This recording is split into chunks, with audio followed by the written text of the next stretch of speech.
Hey you guys, welcome back to my channel. For those of you who are new here, hi, my name is Karla, and today I'm going to tell you guys a scary story that I found on Reddit. And for the purpose of this video, I'm going to give this character a name because he doesn't have one, like the story is told in first person, and I don't want to tell it that way. So we're just gonna go ahead and call him Tim. If you like the name, that's great, and if you don't, I'm sorry. That's just the name I picked out for it to be easier. So without further ado, let's go ahead and get started. So I found this story on a Reddit thread called No Sleep. It was posted 3 years ago by username NS Lewis. And the story starts out by telling us that Tim is on his third date with a girl named Samantha. And they're at her house, on her couch, watching some movies, when all of a sudden Tim decides that it's a good idea to make his move and tries to kiss Samantha. But Samantha quickly puts her hand in front of his face and blocks him and tells him that there's something he needs to know.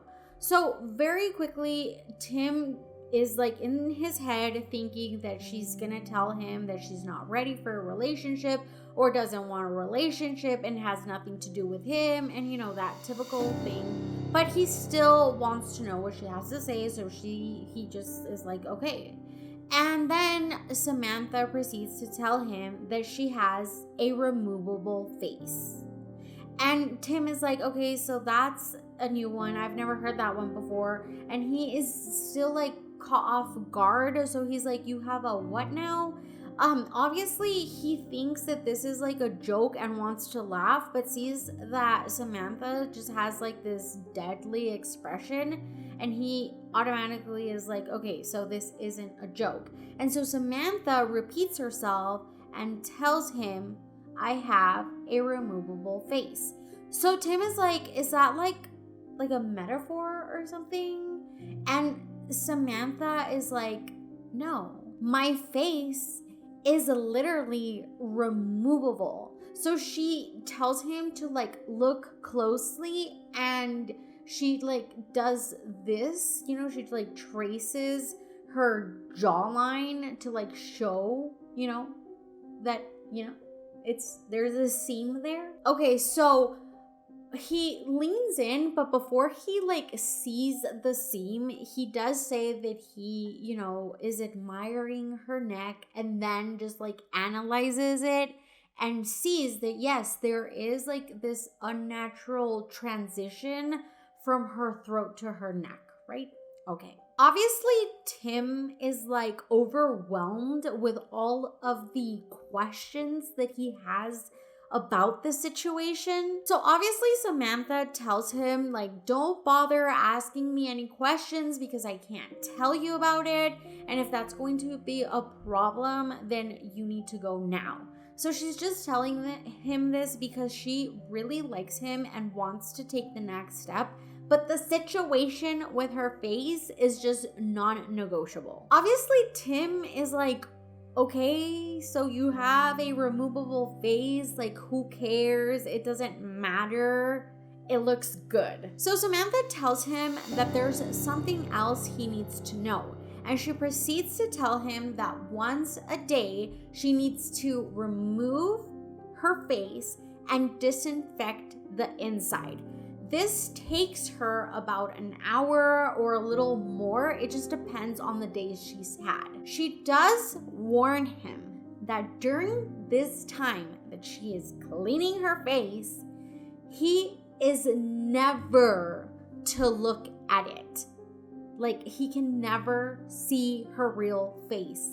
Ever. So Tim is like, okay, I got it. I shouldn't ask about your real face, and then I should never look at your real face. So he's like, okay, cool, we got this. So then Samantha gets up and tells him that she's gonna go to the bathroom and clean out her face. So that's gonna give him plenty of time to think about what she just told him. And also she's like if I come back and you're here, that's great. I'd love that. But if you're not, then I totally understand. So then Samantha just turns around, she walks into her bedroom and goes into the bathroom, and Tim is just like sitting there in silence, stunned by all of this, while he hears that Samantha closes the bathroom door. So while Tim is just like sitting there, he's thinking about this whole situation, and he's like, well, there is a possibility that this could be a joke, and there's also a possibility that this could be a delusion, but it is also possible that she has a removable face, because he then goes to like analyze that, you know, in Hollywood, when actors want to transform their face or look like something or someone, they use movie makeup, and it's possible. So there was a possibility that, you know, she had a removable face. So then Tim starts speculating what could have happened to Samantha. So he starts thinking that maybe she was in this terrible accident where her flesh got mangled, or maybe she had been in like this accident with like acid, or maybe she had been in a fire, or maybe, you know, her skin had been like torn off by a heavy machinery or something like that. But obviously, you know, he would never know, and he would never be able to see this because Samantha told him that he would never know. So then Tim starts like picturing like this raw face with like muscle and like rotting away. And then he starts thinking like, if he could kiss her, if that's like what's underneath. But then at the end of the day, weren't we all just like that? Weren't we all just muscle and bones and squishy organs? So then Tim is just like freaking out. So he starts pacing in the living room, like back and forth, and like thinking like, you know, he really likes Samantha because she's smart, she's funny, and she's beautiful. But was that beauty real? You know, did it actually count? Was he even superficial for thinking about this? But before he knew it, Samantha came out of the bathroom, and she just stood there and smiled, and then he looked at her and he just fell in love with her. So naturally they dated, and then eventually they moved in together, and then finally they got married. For the most part, you know, they were just this normal couple, you know, young adults trying to build their life together. And during the day, Tim says it was so easy to forget about the whole removable face situation, and only in like certain positions or certain lighting did her face ever look unnatural. But every night was the same. Samantha would lock herself in the bathroom for an hour or sometimes 2 and disinfect the inside of her face. But obviously Tim was like always curious about what was underneath that removable face. Just that curiosity never left him. He would go as far as to just sit there and just think about it. And he came so close to barging in on her a few times, but just never did. Now, Tim would occasionally ask Samantha about it, like, what if anything Elaine had happened? I'm sorry. If you guys get it, you get it. And if you don't, well, you don't. But anyways, he wanted to know what had happened. So he wanted to know how it was possible that, you know, that someone could have made this removable face that looked so real. He also wanted to know what it looked like underneath the removable face. And many times he tried to like coax Samantha into like telling him. And he would also just be like, you know, it doesn't matter what you look like because I love you and everything is going to be fine. He ends up saying that, you know, he would just like bother her with that, but but he like would tell her that it wasn't like anything else. It was just the curiosity of knowing what was underneath. So obviously Samantha never showed him, and she never gave him any like story or backstory to what had happened to her, and she really never got like upset of him asking or being curious about it, unless he was like really badgering her. Samantha would just simply like shrug and tell him that, you know, you already know you can't know, and you already know I can't show you. Tim goes ahead and tells us that he has never told anyone about the whole situation of Samantha's removable face, not because Samantha told him not to say anything, but more on the side of it wasn't actually anyone's business, except for once. He did tell somebody. So then he tells us that this happened during his bachelor party, where he says that they rented out some cabins at Big Sur, and they had been drinking and packing their noses with this white substance they should not have been packing their noses with. And eventually everyone passes out, and it's just him and his friend Chris just on these like big ass rocks, and just, you know, seeing the sun come up and these waves crash into each other. Chris is Tim's best friend. They're almost as close as brothers. They grew up together, and then they would visit each other at each other's college. They would spend like summers together, and eventually when they graduated college, each one like moved to a different city, but they still kept in close contact. Then Tim tells us that while they're on these big ass rocks on this like big ass cliff, he tells Chris that Samantha has a removable face. Obviously, like Chris's first reaction was he also thought it was a joke. Then obviously he had 1,000 questions, and most of them Tim was unable to answer. So Chris wanted to know what was underneath, and obviously Tim tells him, I have no idea. Then Chris asked Tim if that is something that drives him crazy, like not knowing what she looks like underneath. Obviously, Tim tells him that there are many things he doesn't know, like calculus, and he obviously doesn't know what happens to us when we die. Then Chris tells him, but dude, you're gonna marry Samantha, and you don't even know what she looks like. He then tells him that if it were Chris, he would have to look. And then he tells him, like, you know what? You should set up a camera, and like, she does it in the bathroom, right? So you could just like set up the camera in the bathroom, and that way you could just like take a look and see what's underneath. Obviously, Tim tells him that this does drive him crazy because he has asked her 1,000,000 times what has happened, and she obviously gives him the same answer. Like, she can't tell him and he can't look. And obviously, because he loves her, he respects that. And Chris just laughs because apparently Tim didn't respect women before, until Samantha. Then the conversation with them ends, and they never speak of this again. So they just like fall back into like talking about whatever, and you know, that was that. Okay, so now fast forward to now.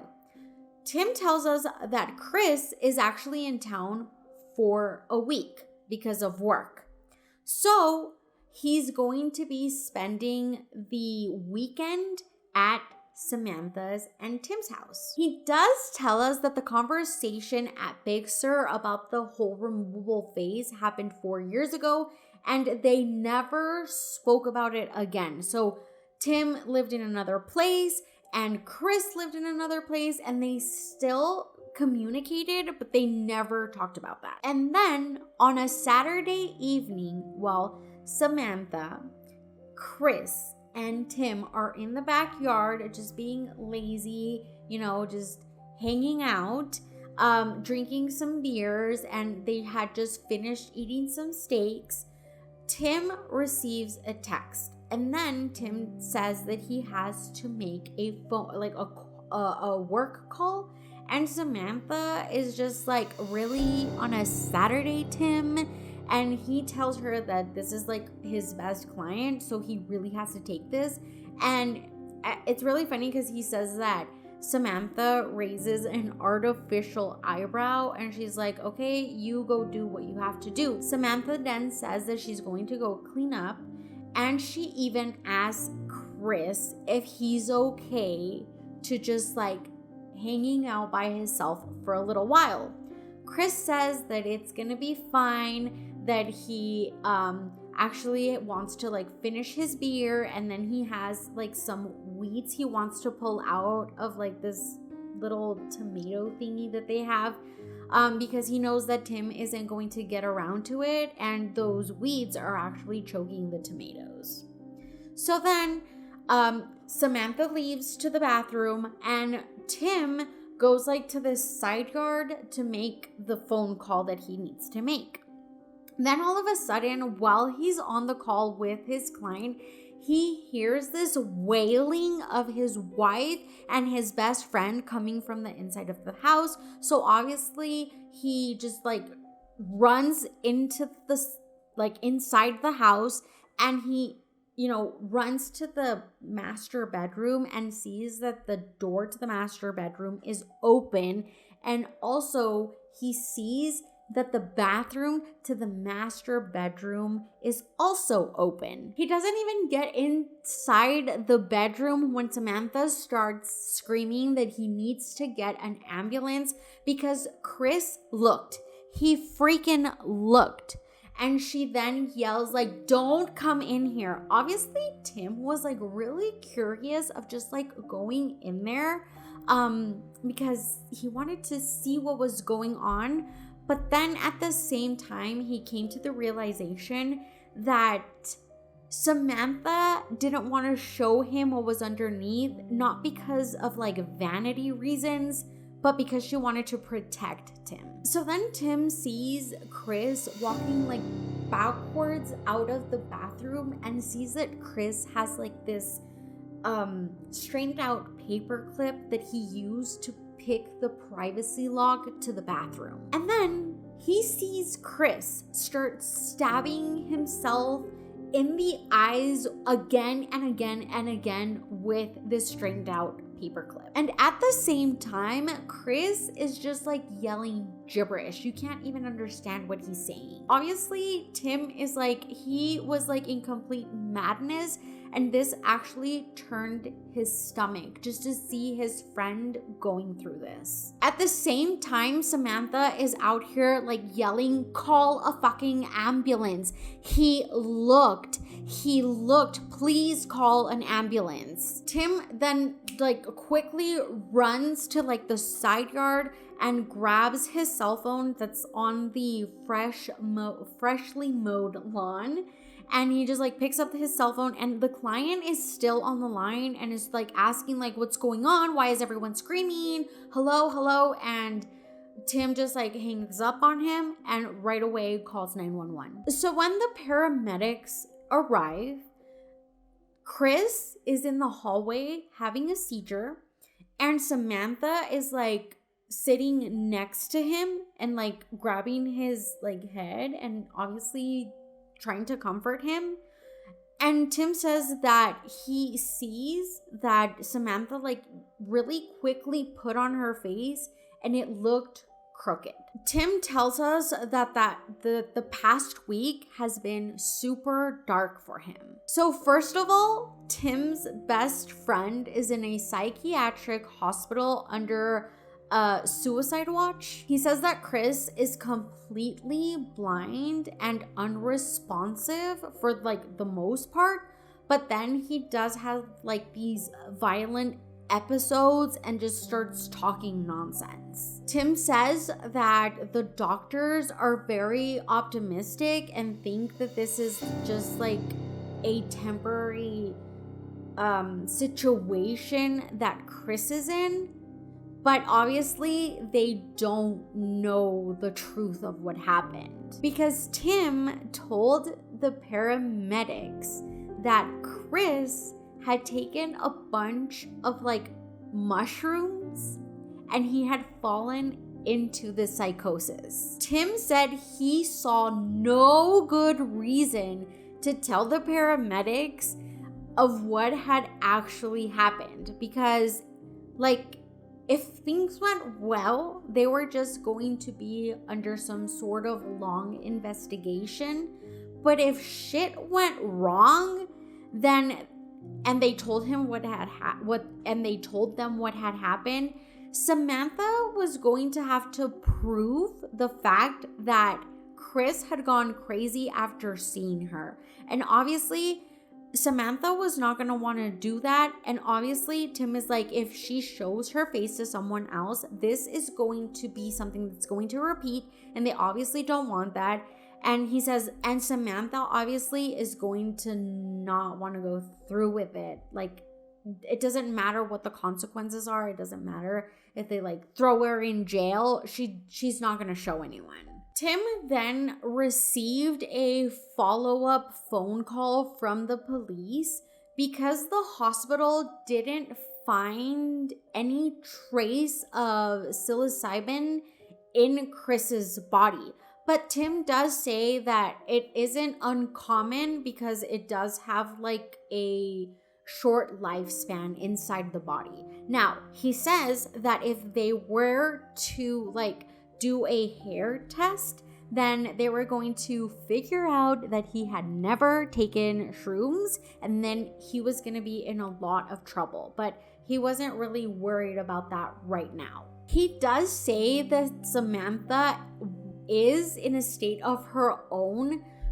She does clean out her face, but not as regularly. And when she does it really quick. And she always has her like face all crooked where she's just like scared of someone else barging in. And he also says that Samantha's face is starting to smell a little bit. Tim has tried to assure Samantha that it wasn't her fault. He did tell Samantha that Chris knew, and also Chris knew that no one was supposed to ever look ever. So Chris did know, and Tim just wants his wife to talk to him again.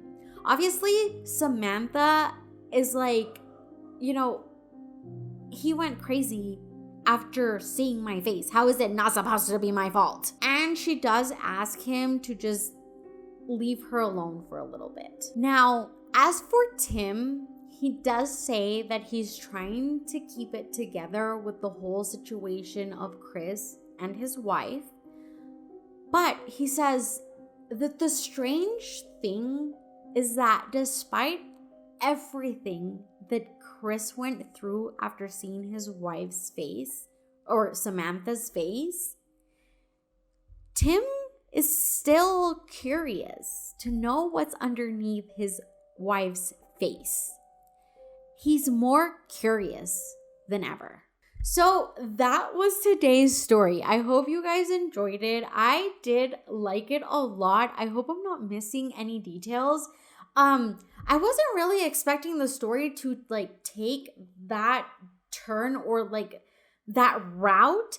The title of the story is My Wife Has a Removable Face. I've never glimpsed what lies beneath it, but my best friend has. And I imagined a lot of things except for like this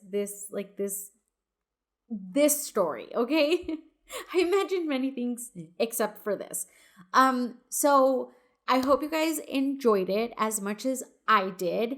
And this is going to be all for today's video. If you guys liked it, don't forget to like, comment below, and smash that like button, and also subscribe. I'll see you guys in the next video. So yeah, that's all. Bye!